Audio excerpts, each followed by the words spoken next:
and welcome along to AFTV Transfer Daily, the show that keeps you up to date with players that have been linked with a January transfer move to Arsenal. Day after day after day after day. I'm here saying it. It's only 1 week now to go until the window closes. Exactly 1 week, the 3rd of February. Normally it would close right at the end of the month, but the 3rd of February, because we've got games this weekend, a little bit of an extended time, Arsenal have to get some stuff done. And you know the other thing that I was thinking of this morning, because I don't know if you saw after the game, against Wolves, Havertz seemed to be limping a little bit. What if he gets injured? Between now and the end of the season, with the current squad we've got, what if Kai Havertz gets injured?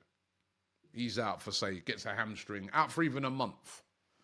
There'd be no strikers. I mean, many people argue and say he's not even a striker himself. But if he's out, there's no strikers at Arsenal from now till the end of the season. With Champions League games, with Premier League games, no striker. Arsenal Football Club.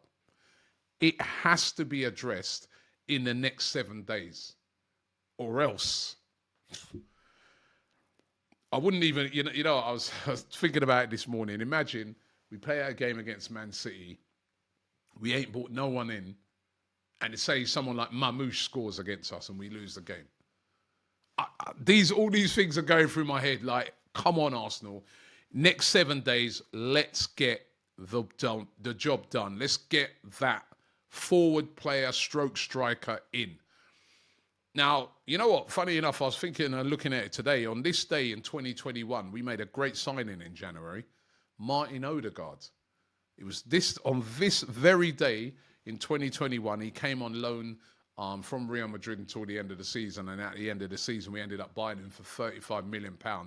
What an unbelievable bit of business that was. So you can do good business in January. And actually on that subject of Norwegian players, Sverre Nypan, who's been heavily linked with a move to Arsenal, it's decision time for him. We've seen all the rumours all over the weekend. David Ornstein saying that Arsenal are talking to him. They put a proposal together. They're trying to sign him. We've seen Fabrizio Romano saying he's at Man City. Man City are trying to sign him. They showed him around the training ground, stuff like that. Aston Villa is another club that apparently have put a proposal together and are interested in signing him as well as Girona. I mean, I think the Man City thing is probably like what David Ornstein's saying. It is more Girona than Man City. It's like, that's their feeder club. He goes to play for Girona, hopefully does well, and then comes back to Man City, a little bit like what they've done with Silvino, who's now playing for City. Where is he going to choose? It's decision time for him. Arsenal said to be the favourites for his signature. I've said a couple of days in a row now that Martin Odegaard has supposedly spoken to him as well. Interesting to see if he decides to join Arsenal. A real hot prospect that a lot of big teams are after. Can Arsenal pull it off? We'll get to find out. Matheus Cunha, 7 days to go. Team Talk reporting, as I said yesterday, that he's keen to join Arsenal, that he would like to move to Arsenal this January transfer window. But we know that Wolves do not want to sell Matheus Cunha. And could the chances of Cunha been made even worse after the game on Saturday? And I'm not just talking about the defeat, because the defeat was bad and Wolves are banging relegation trouble. After Leicester's win against Tottenham, they're now in the bottom three. And if you're the owner of Wolves, and definitely the manager will not want to lose their best player, will not want to lose the guy who scored a third of their goals this season. But also what happened on Saturday is Strand Larsen. He limped out of the game, looked like a hamstring injury. That's going to keep him out. I don't think it's a terrible, terrible hamstring injury from what I'm hearing his manager saying, but he's still going to keep him out for a few weeks. Will they want to let Cunha go to Arsenal, no matter how much money it is, when there's no Larsen, and then they're starting to go down to their bare bones on strikers as well?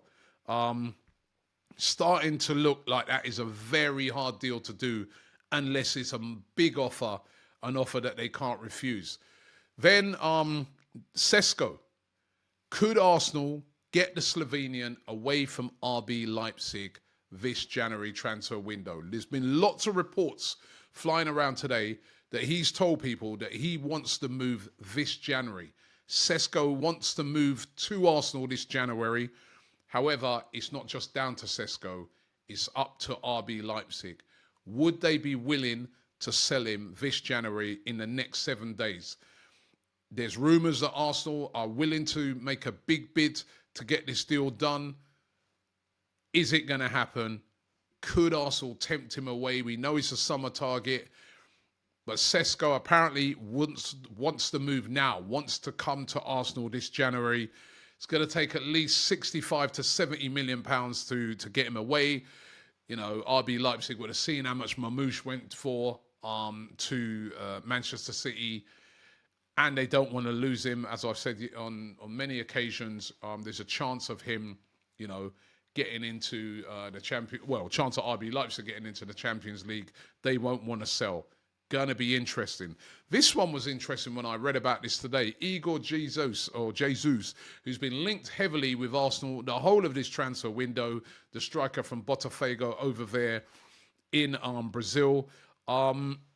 Brazilian journalist Bernardo Pino, he claims that Nottingham Forest put in a bid to take him on loan from now till the end of the season. That was turned down by Botafogo. Nottingham Forest then went back and put in a bid of £30 million to sign him. That bid was apparently accepted by Botafogo, but the player himself has turned down the move, says he doesn't want to move yet. He wants to stay at Botafogo. Could that be that he's waiting on an Arsenal move?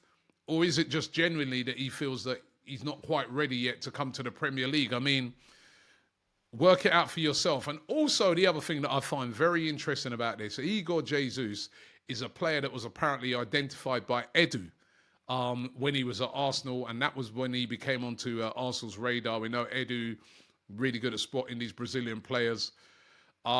Interesting that now Nottingham Forest are interested in him. Edu's supposed to be on gardening leave. Is he giving information? Listen, I'm not saying that, but come on. Right? Is some of that information reached the owners of Nottingham Forest for them to be putting in this bid? But apparently Jesus saying that he doesn't want to leave yet. He wants to stay until the end of the season. Could he be a target for Arsenal before the window close? What about this one? Dušan Vlahović. First of all, earlier in the window, we was told that Arsenal were going to go for him. Then we were told that Arsenal are not going to go for him. They're not interested in him.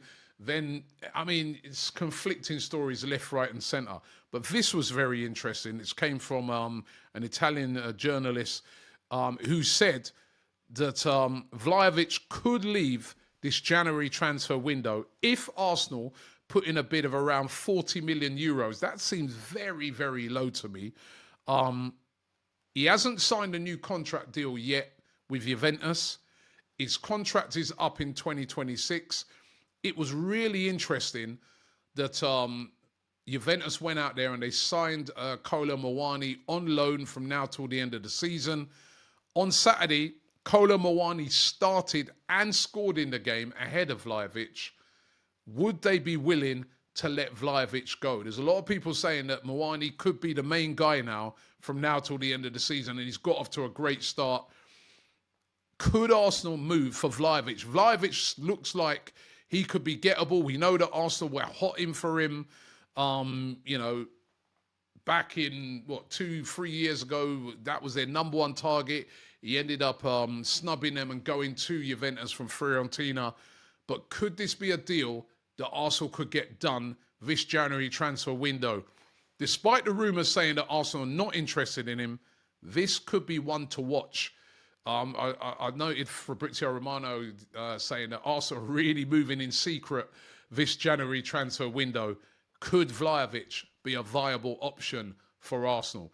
Certainly going to be a very, very interesting 7 days here in the January transfer window. Who are Arsenal going to move for? Let's wait and see. But they've got to surely get a forward player, striker in before this January window closes. And Vlahović, maybe that could be an option. Thanks for watching the show today. Don't forget, we're going to keep you up to date with all of the signings. I'm going to be away in Girona, going over there for the Champions League game. But don't worry, Transfer Daily, maybe in a bit of sunshine, right, will still be there. So make sure you tune in. Thanks for watching the show, and I'll see you tomorrow.